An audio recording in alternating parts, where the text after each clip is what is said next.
All right, good evening, everyone. Welcome to another one of our monthly webinars, mini lecture series that Dr. B and I are putting together for you guys as our patients. We hope everyone had a good week. I know we're heading into holiday weekend. I wish you guys a safe and happy holiday weekend. Absolutely. And this month being mental health awareness, May Mhm. was mental health awareness. We wanted to definitely give you some information on this topic. Especially with the COVID-19 pandemic, it's definitely affected us either directly or indirectly. So we wanted to bring this special presentation to you this month. All righty, ready to start? Let's All start. right. Okay, so as I just mentioned, the effects of COVID on mental health disorders. The This pandemic has been associated with a lot of mental health challenges, and these challenges are related to both the morbidity and the mortality of the disease of COVID-19, the illness, the fatalities that we saw. Mhm. Some of us experienced very close relatives that unfortunately was subject to this COVID-19, and the impact of physical distancing, wearing our mask, having to stay 6 feet away from, and still having to do some of those measures, and staying at home orders where we felt like we were prisoners in our house, not being able to get out and, be the social butterflies that we were used to. So various ways in which it impacted mental health of us and people around us. There's been increased levels of adverse mental health conditions reported in June of 2020. So these stats came from the WHO and CDC. We pulled all of our statistics in this presentation from. Mhm. And this study looked at anxiety and depressive disorders that occurred in April to June of 2020. So that was last year in the height of the pandemic, compared to the same period, April to June of 2019.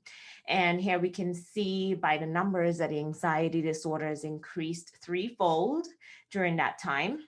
And depressive disorders even increased more, fourfold. So it was definitely a big impact. So this is a busy slide, but it's one that kind of opens you up and lets you and teaches you or lets you know that there are a wide range of disorders that are kind of built under the mental health umbrella or the mental health disorder umbrella. Sorry. So if you look through here, I mean, some ones that stick out, schizophrenia, bipolar disorders, dissociative disorders, which is one of the more uncommon ones, but can be pretty disastrous to the patients dealing with it. Sexual dysfunction, sleep-wake disorders. So we want to kind of just give you this overloaded slide so you could see, okay, mental health is not just depression or anxiety. I'm not saying that those aren't important, but we need to always broaden the way we look at mental health and the way we and others around us and what they could be going through, or even within our own selves to be able to seek help appropriately. Yes. So these are some risk factors that would predispose you to mental health disorders. A lot of people do have imbalance in certain chemicals in their brain. So imbalances can be there from birth. It can be as we go through certain periods in our life, as we get older, hormone changes. Mhm. A lot of things do contribute to imbalances, and that can predispose us to developing, whether it's depression, anxiety, or any of the other mental health disorders that were mentioned before.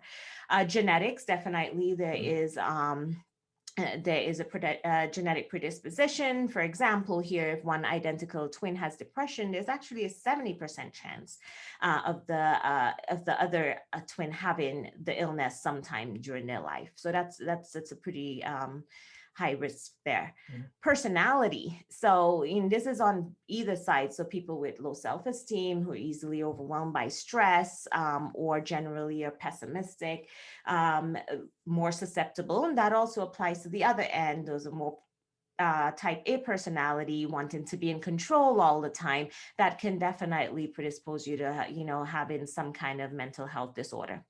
And of course, environmental factors. There's some of these that we can avoid, some that we can't. And so, unfortunate events, if you're exposed to any violence, neglect, abuse, poverty, other harsh conditions in your life, definitely makes it more vulnerable for you. So these are just kind of an overview of the risk factors. So we're going to start off with depression. Now, Dr. Bacchus and I, our main reason for doing this particular talk was to kind of highlight the ones that we commonly see in primary care practice. So the ones Right. that kind of come across our desk, or we tease out from talking to patients on a day-to-day basis. So we'll start off with depression, And I think that's the biggest one that I typically see, pretty much. especially with the pandemic. Yes, yes, Mhm. definitely has made a huge impact on people dealing with this particular disorder. So common illness worldwide. Stark facts: 264 million people are affected by this in the world. Okay, it's number one leading cause of disability in the US for people in age 15 to 44. So we're going as low as 15 years old. Mhm. And depression in kids is can sometimes be a little bit more difficult to kind of tease out, because kids, they're growing up, they're going through their own things. 800,000 people die due to suicide every year. And now we brought in suicide because a lot of people who are dealing with depression and for some reason don't seek the help, or it's not available to them, tend to take matters into their own hands, which Mhm. is sad. So we do want to make sure that we remove the stigma from having a mental health disorder, and those who need the help, ask, come out and get it, or families be good advocates for them. Now, 2 out of 3 people suffering from depression don't seek help. Now that's huge. That is Mhm. huge. And when you consider the flip side, those who do seek, 80% of them are able to see some improvement through treatment and therapy. So it's not only something that's more common than we would like, it actually is more treatable than people realize. So the idea is to seek the help, and we can get it for you. So this is the definition of depression. We have a definition here, and we actually have a diagnosis criteria as well too.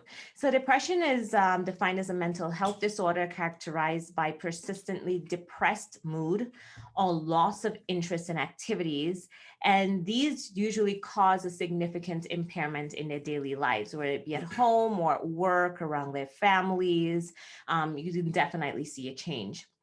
The DSM criteria for diagnosis says that the individual must be experiencing 5 or more symptoms during the same 2 week period. At least one of the symptoms should be either depressed mood or loss of interest or pleasure.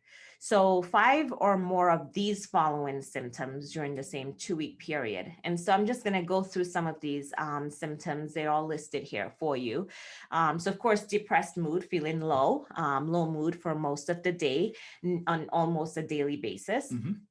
Markedly diminished interest or pleasure in all or almost all activities of most of the day. So basically, you like to go out to the store or go out to the movies and no longer wanting to. Don't feel that, I want to do this, these pleasurely activities that I used to partake in. Significant weight loss when not dieting, or actually weight gain. So Hmm. some people overeat Hmm. when they are feeling low or depressed, and Hmm. some people shy away from food. So it does change your appetite some way or the other. Slowing down of thought or reduction of physical movement. So basically, getting slow in both your thought and physical activity, and where it is observable by others. So Hmm. not only you, but actually people around you, your loved ones, are seeing this. A fatigue or loss of energy is a big one. Just don't have the motivation, can't get up and do what I need to do on a daily basis. I know I need to do it, just don't have the motivation to. Feeling of worthlessness or excessive or inappropriate guilt every day.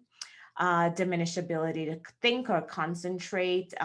People do say that they have problems concentrating and memory as well, thinking Hmm. they have something wrong in their brain, but depression can actually cause a lot of these symptoms. Recurrent thoughts of death. Dr. Morris talks about suicide. Hmm. Unfortunately, especially in severe depression, you do have recurrent suicide ideation. Attempts. Hmm. And if that ever happens, you definitely need to reach out. We need you to be aware of all of these signs and symptoms so you can tell either yourself or a loved one, when they may be in trouble. And here at the end, it says to receive a diagnosis of depression, these symptoms must cause the individual clinically significant distress or impairment in social or other important areas of functioning. And also, not as a result of substance abuse or other medical condition to have that diagnosis of depression. So this is kind of a, long-winded diagnosis, but we do consider all of this when you come in to see us and tell us that, I feel depressed. Some people come in and say that, or some people say, this is what I've been experiencing. And we go through all of these and kind of come to, are you having that symptoms of depression? Is it mild? Is it moderate? Is it severe? Let's talk about treatment, etc. So just go over symptoms again. Dr. Bacchus just mentioned some. So, but this is just in the short form list. That's I guess easier to read. And we're looking more at the older adults. So ideally, people over the age of 65, mainly in their 70s to 80s. It can present a little bit differently. So you tend to see memory difficulties as at least in our practice or in our years of being in Tucson, taking care of people who are above the age of 75. That's what a lot of people tend to bring up, like moms have become more forgetful, doc, and that can lead to them having actually down the road of it being depression, unexplained physical aches. For some reason, everything just hurts. Despite the workup, we can't find anything organic that's causing the actual symptoms, but patients have it. Unexplained fatigue, loss of appetite, all these things. Changes in sleep pattern is a huge one, where you hear, oftentimes we hear patients complain that she's up all night and she sleeps all day, or he's up all night and he sleeps all day, or he used to be one thing, now he's another. So we tend to listen for those buzzwords, and also suicidal thinking is a huge one, and that tends to be higher in older men than the women. So we want families to kind of be on the lookout for these particular symptoms, and bring them up to the primary care doc, bring them up to your doc, which is us, is bring it up, and then we'll be able to kind of help tease it out. So we do have a screening tool that we usually use. We're going to bring it up on the screen. Some of you may have seen it and done it here before. The PHQ-9 screening tool. It's a list of questions, and then we basically give a score at the end, kind of put you in a category. Also, it's important to see your doctor to be evaluated for other underlying problems, such as like thyroid disorder is a big one for depression, some vitamin deficiencies. There are other metabolic conditions as well too. So you want to come in to see your doctor, get your physical exam, get some blood work done, and even follow up with a psychiatric evaluation if indicated at that time. So this is the PHQ-9, guys. I want you to take a good look at it. It may look familiar to some of you. Basically, it's a scoring system. It's a screening tool we have. And it goes from 5, 10, 15, and 20 and above. 5 is mild. Obviously, 10 is like moderate. 15 is moderate to severe. And anything above 20 and above is severe, very severe depression. So we definitely want to, we have used this before. And it's something that we use as a tool to keep a track of patients who have the issue, or even if you're already on treatment, it's a good tool to fall back on every now and then when there's a change, whether it be a change for the good, because it's always good to track progress, or a change that's not so good. Then we can figure out, okay, let's get back to the drawing board. Let's figure things out, what's not working, and what can we do to make things better. And so conventional therapy for depression, psychotherapy, cognitive behavioral therapy, that's when you go to see your therapist or psychologist, and there are various types of cognitive behavioral therapy that's been shown to work over the years. Of course, there are medications, and we just listed some classes of medications here. The SSRIs and SNRIs are serotonin medications. These are medications that helps the serotonin levels to go up in your brain, which typically helps you to feel happier. It's one of those imbalances that we had talked about earlier. TCA tricyclic antidepressants are like amitriptyline, nortriptyline. Some of you might have heard those names before. We do use those as well. And there's some other atypical antidepressants like Wellbutrin, some other things used off-label as well too. So of course, everything is individualized if we get to that point where we have to prescribe medications based on your other medical problems, your other medications, and what your needs are at that time. Combination of both psychotherapy and medications definitely show to have the most impact, especially in the severe depression class. And so it's very common that we combine both of these treatments. There's a treatment called ECT for refractory depression. This is actually stimulation of the brain, and it's done under anesthesia. Mhm. If any of you have seen any videos or anything of this, it's, It does look traumatic. it It does. does look pretty traumatic when you watch the videos Yeah, and you see it being performed. But it does work really well for those really right. refractory patients who just have gone through the gambit of medications and the gambit Hmm. of other therapies and still haven't been able to crack and break free or even eliminate a lot of their depressive symptoms. Right. Yeah, these are for the patients who are constantly in bed Mhm. every day for years and just can't get out of it. But there's something that can help. So the other big one we tend to see a lot of is anxiety. And going back to what Dr. B said in the beginning of the presentation, pandemic has blown the lid off of anxiety disorders. And what we have seen, and I can speak to a lot of our patients who were previously very well controlled, with whatever modalities they were on, who were struggling or having a difficult time during last year. Good news is a lot of them are coming out of it now, and we're hoping for the better as we Hmm. work with them to get them on the path to better health. So, definition. So, basically, we're looking at worry, anxiety, or fear that's strong enough to interfere with your ability to take care of your daily life, your daily activities. Okay. And people can feel stressed out, irritable. They can't, they worry about multiple different things. Their thought process is always tangential to the point where, they're constantly thinking or hand wringing, thinking about, what would happen if, is this person going to be okay? So basically things out of their own control. And if you go by the actual DSM criteria, which is what we use, definition is right here on the screen for you. It's excessive anxiety and worry, occurring more days than not for at least 6 months. So the difference here is a 6 month timeline, for this particular disorder before you can get a concrete diagnosis. Now, one could argue you could actually give a diagnosis a lot sooner, Hmm. but we just want to make sure you have the definition here. So don't wait six Yeah. months. If you're thinking that you're having some of these symptoms, you're having the excessive worry, you're having that thought process that goes into the deep dark places, please reach out and we can at least get the ball rolling Right. on some level of evaluation. And there is an acute and chronic, Yes. presentation to both depression and anxiety. Anxiety. Yeah. For example, you had a major life event, it Mm-hmm. can trigger something. And Mm-hmm. although you don't meet the criteria here for 6 months, that you do have acute anxiety at that Episodes. time. Mm-hmm. We can, and they're treated differently than a chronic anxiety Yes. disorder that you've had since childhood, Go on. and Mm-hmm. just kind of getting worse as time goes by. Alrighty, so here we have some anxiety symptoms.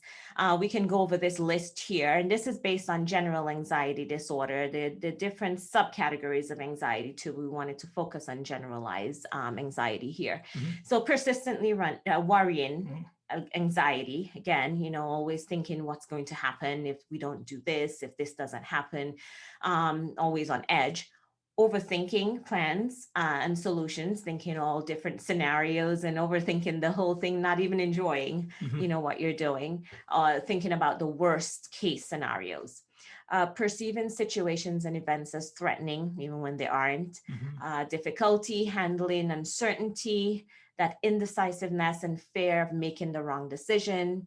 Always worrying, inability to set that aside, Mm-hmm. let go of that recurrent thought in your head, inability to just relax and enjoy the moment, Mm-hmm. always feeling restless and on edge, difficulty concentrating, getting to the point where you just kind of go blank after a while, after these things keep running through your mind, kind of burnt out. And this all leads to physical, is actually manifests as physical signs as well too, where you feel tired or fatigued, trouble sleeping, insomnia, Mm-hmm. muscle tension, muscle aches, having the neck pain, the muscle spasms in the back, that can all be from anxiety, trembling, feeling twitchy or on edge, nervousness, sweating, excessive sweating, Mm-hmm. palms, feet, just feeling that way. It can actually you can have abdominal pain, nausea, diarrhea. It can manifest itself in irritable bowel syndrome. Mm-hmm. Actually, it Mm-hmm. is the main trigger for IBS for Mm-hmm. those of you who have irritable bowel syndrome, Mm-hmm. and of course, irritability. So to begin the evaluation, we use the GAD-7 questionnaire, Mhm. and we have a picture of it coming up soon, so that way you can see. And it is important, just with as with depression or general or depression disorder, to do the appropriate evaluation, because there are other metabolic disorders, like we have vitamin deficiencies, thyroid, hormonal issues Right. that could be going on that could be leading to these symptoms. So not everything that appears to be anxiety is truly anxiety disorder. So it's always good to get that evaluation done. Always good to ask the questions. Always good to get the lab tests. Let's do the full evaluation before we give you a diagnosis. And here's the GAD-7. These are the questions. Again, it looks similar to kind of the layout of what the PHQ-9 did, but this is Mm-hmm. specifically for anxiety. Mm-hmm. So it's asking you to, on a scale of 0 to 3, to rate yourself for feeling nervous, worrying, all these questions. You can go down Mm-hmm. the list here, and then you add the total. And this actually gives you a score at the bottom where it's minimal, mild, moderate, or severe anxiety. So if you're concerned that you're experiencing any of these symptoms, you can kind of go back here and see where you kind of land when you answer these questions. Again, a screening test, Yes. or used to monitor through Treatment, treatment, yeah. as Dr. Morris said, with the depression screening as well. So just like with depression, similar treatment modalities that we use conventionally. Psychotherapy, CBT, obviously. The medications are the same as before, where it's the SSRI, SNRI class. So we do have options there. There are a few other atypicals, like buspirone is one we use a lot of. Mm-hmm. And in all honesty, a lot of patients do benefit from both from the combo therapy, which is Mm-hmm. psychotherapy plus the medications. Now, a word about psychotherapy or CBT is a lot of people tend to shy away from it. And I was talking to a couple of psychiatry buddies of mine, and what people have to begin to understand is that going through therapy or psychotherapy in the beginning is not meant to be fluffy clouds and everything is beautiful. And I went to see this person and I felt like I was on rainbows. We're ripping off a scab Mm-hmm. to get to the wound being the hurt that you have been dealing with for years, right? And we have to rip that scab off in order to get to it so we can apply the proper treatment to get things to begin to heal from the inside out.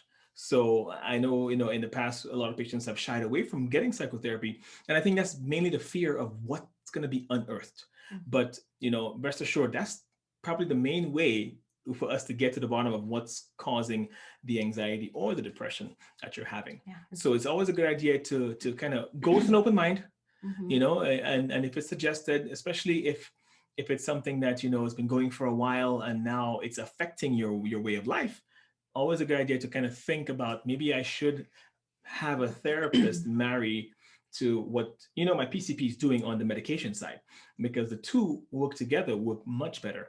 Now, that being said, some patients who do have anxiety don't necessarily need the CBT. Mm-hmm. The only reason why I bring this up is so that it's in your mind, as if in case I need it, I should have an open mind. Absolutely. All right, and we wanted to touch a little bit on insomnia. This is Yes. a big one again, the pandemic, and it Mm-hmm. could be a shoot off from the other mental health disorders. Big part of depression, Mm-hmm. big part of anxiety Mm-hmm. as well too. Very common. And again, this one, sleep changes so much with age and hormonal changes. Mm-hmm. So sleep disorders are a big one. And so insomnia is the most common sleep disorder, where it is hard to fall asleep, Mm-hmm. hard to stay asleep, or cause you to wake up too early and not being able to get back to sleep. So Mm-hmm. I have some people who fall in one of these categories, or some of people who fall in all of them, and their sleep is just not great. Mm-hmm. And typically you still feel tired or not rested Mm-hmm. when you wake up. Even if you think that you have slept enough, you just don't feel in the day awake and rested. It definitely affects your energy level and mood Mm-hmm. during the day. It affects your work performance, Mm-hmm. quality of life. People around you usually see the difference.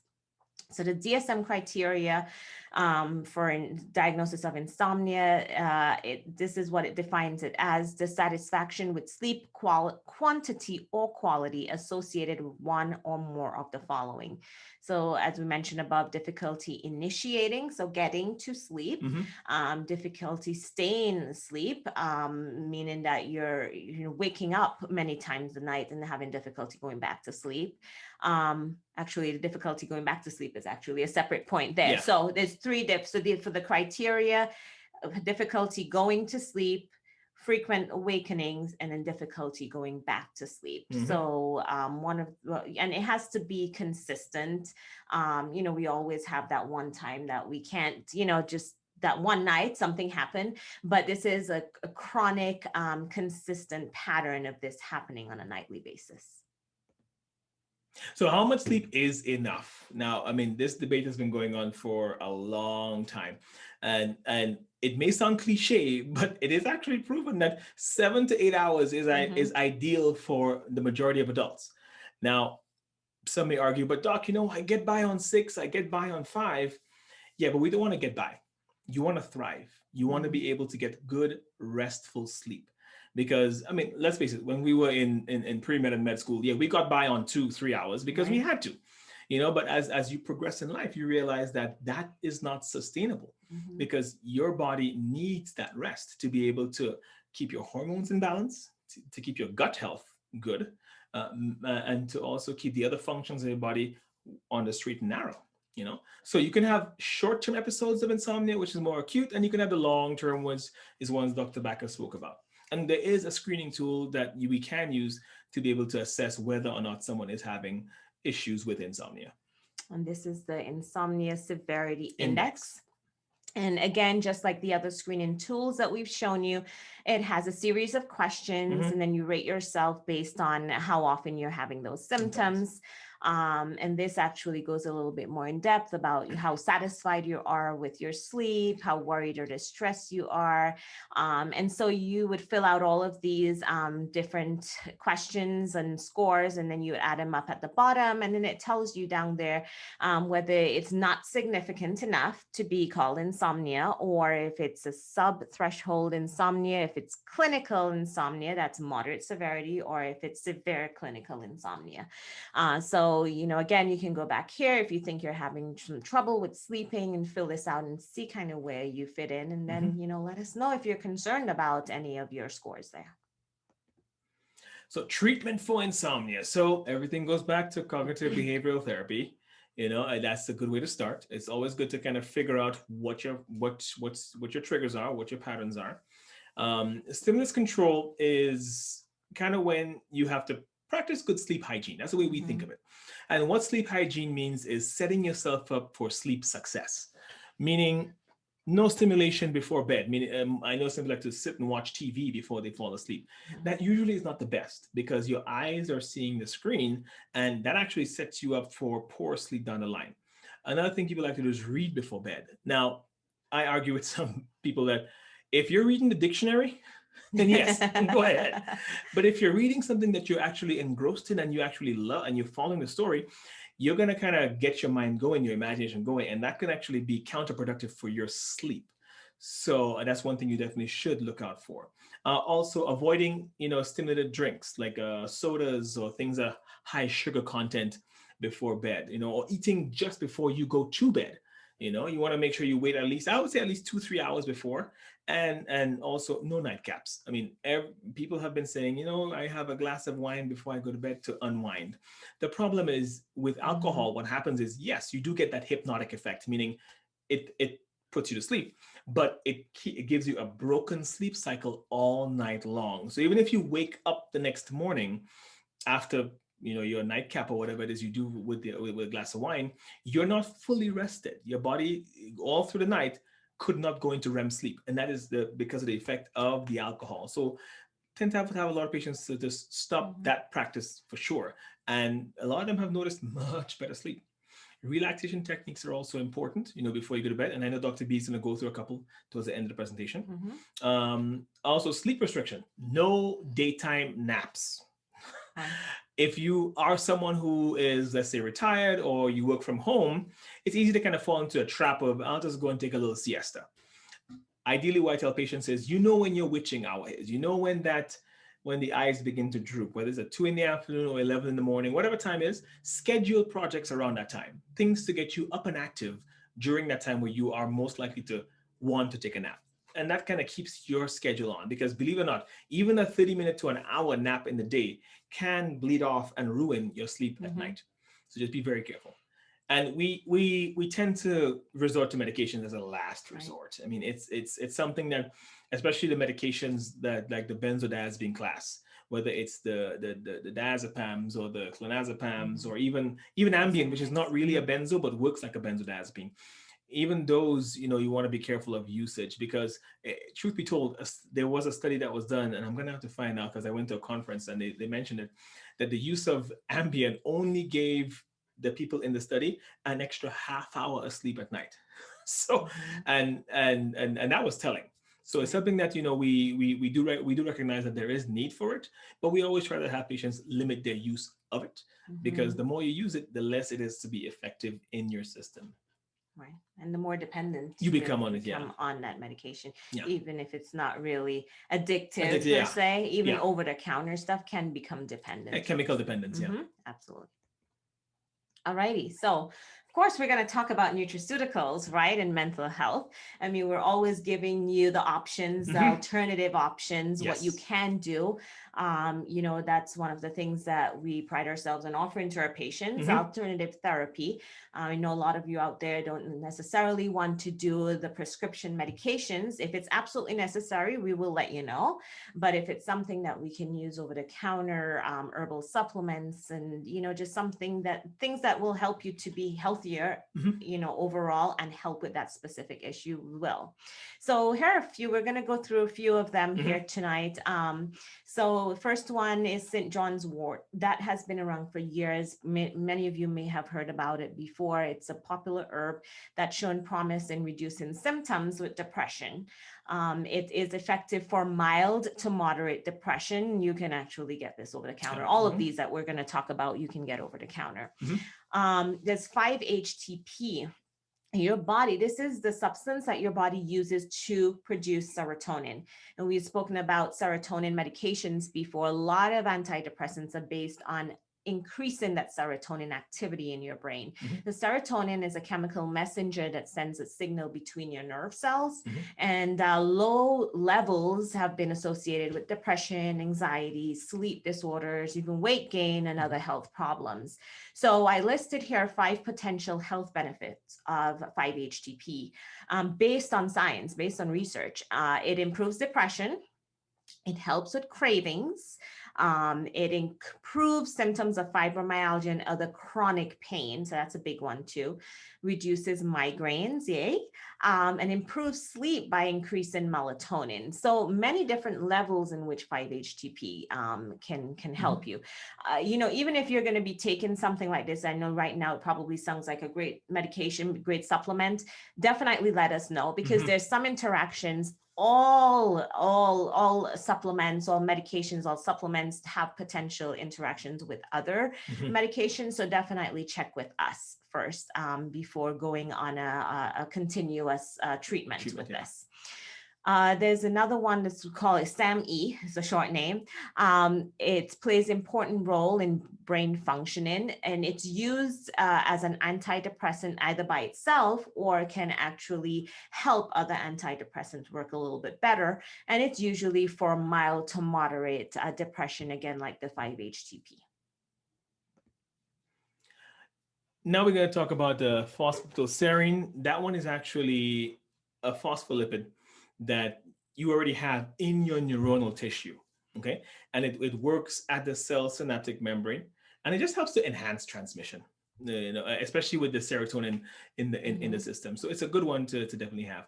Now, bear in mind, all the nutraceuticals that we're talking about here, there's there's only manufacturer, or actually what you call recommended dosaging. So there's no prescription for these. But not because it's nutraceutical means it's completely safe. We want Mm-hmm. everyone to let us know what they're doing, so that way we can make adjustments and tell you what you should or shouldn't be taking. Another big one is 5-MTHF. Now, there is the MTHFR gene.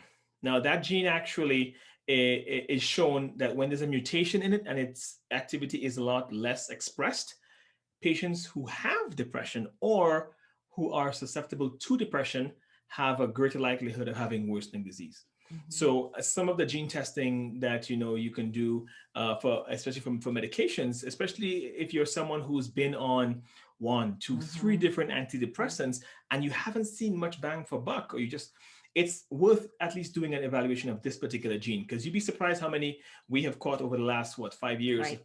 And then we're like, oh, wait a minute, you have the activity is so low. No wonder you're not responding Mhm. to the medications as well. So, and this is where we use the Deplin, which is the 5-methyl tetrahydrofolate.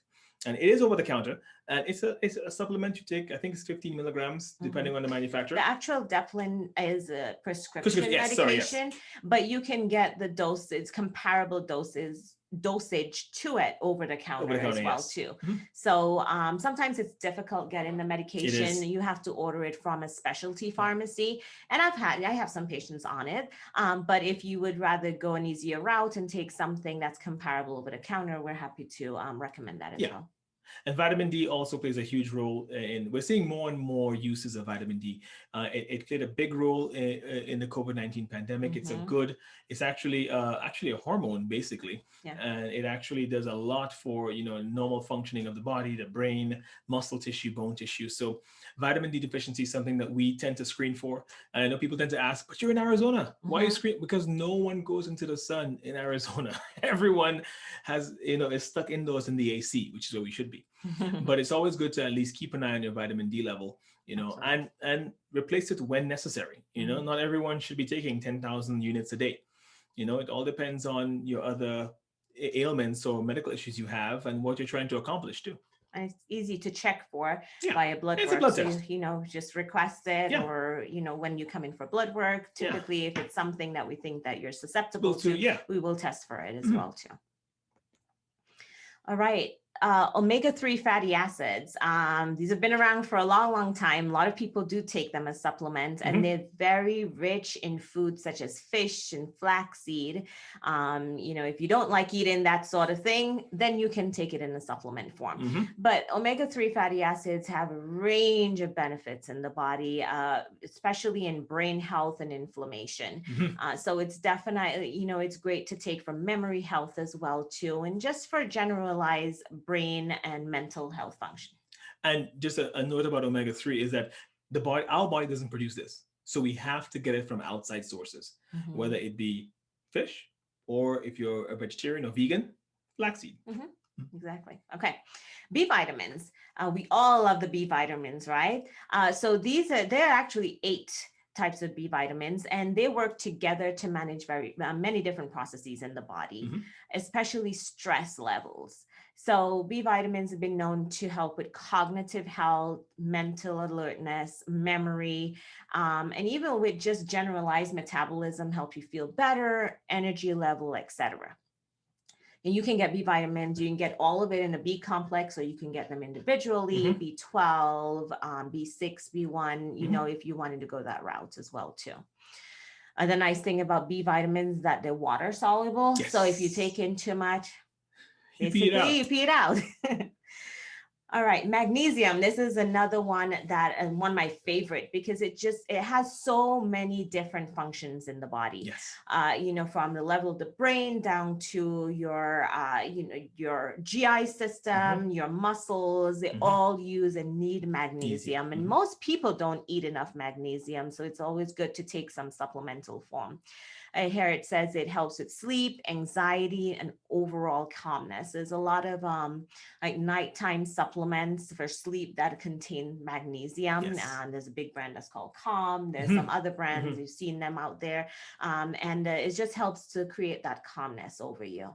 And if you take too much magnesium, you're going to know, because you're going to get diarrhea. So people always ask me, if I'm taking too much, how do I know? It works so well in the bowels that if you take too much, you start getting diarrhea. So that's how you pull back from. That's when you Mhm. know that I need to reduce my dosage. L-theanine, this is an amino acid that occurs naturally in green tea and black tea. It actually suggests, the evidence around it suggests that it's a mild sedative and anti-anxiety agent. It helps to lower stress levels, it's been shown to lower cortisol levels. Cortisol is that stress hormone you produce, whenever in any stressful situation.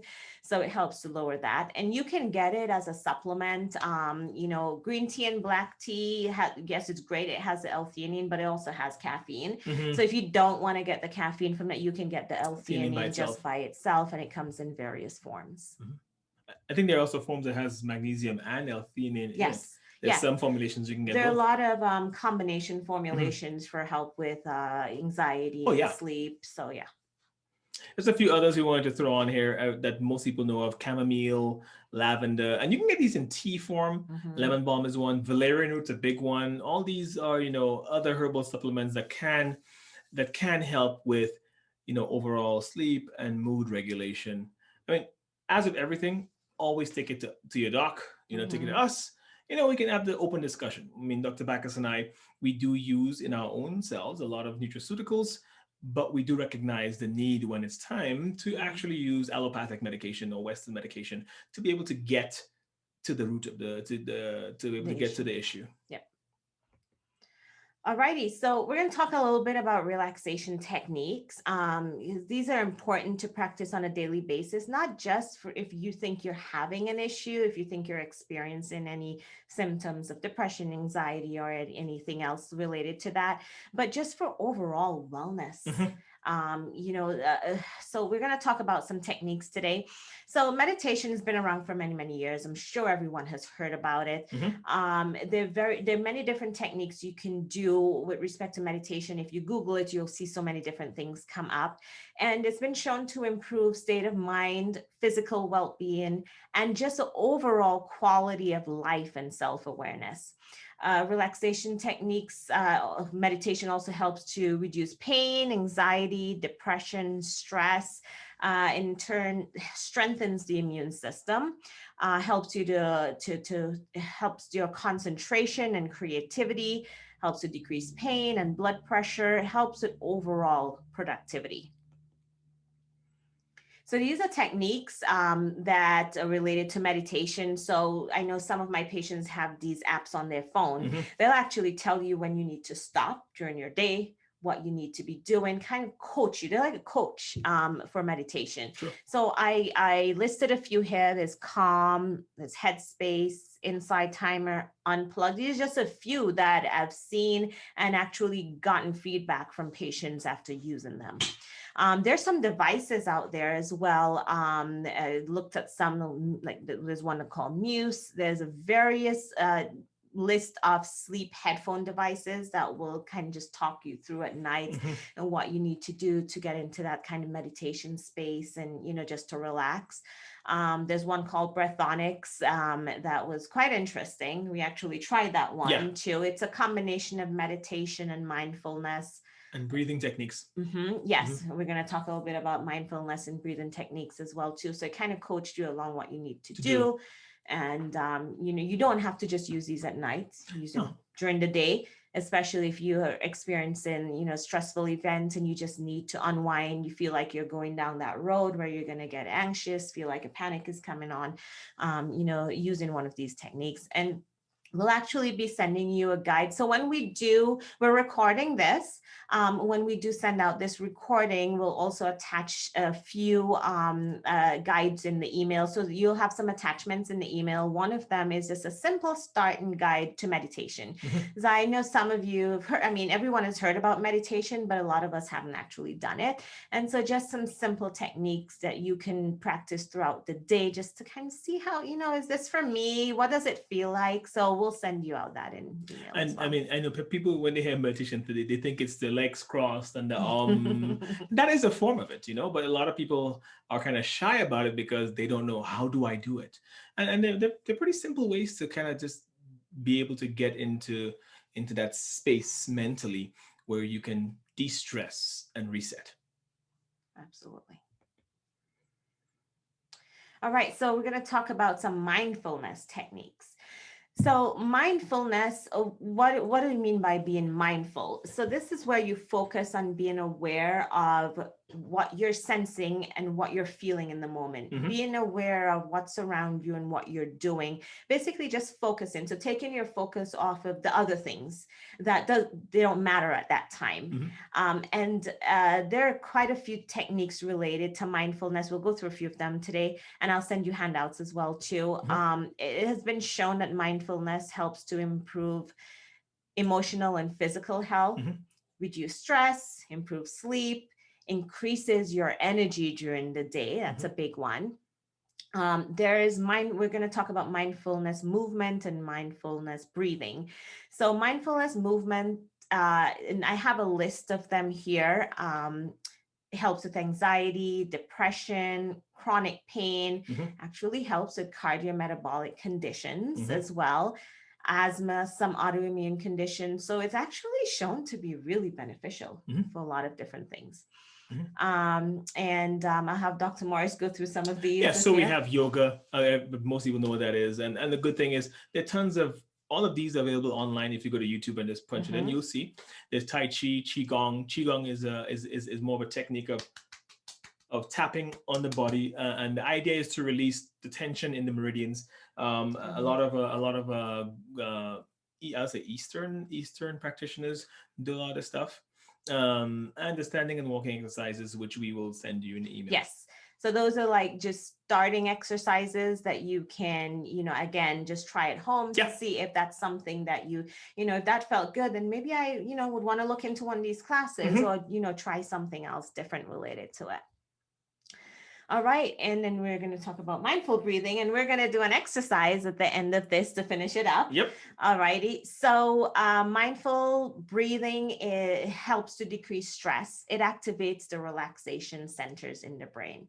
It's basically centered on very deep abdominal breathing Mm-hmm. and over extended period, and it actually improves venous blood flow back to the heart, so it helps with your circulation. So that's where the cardio Mm-hmm. metabolic health comes in there, and of course helps with stress, anxiety, helps to negate negative emotions, helps with concentration.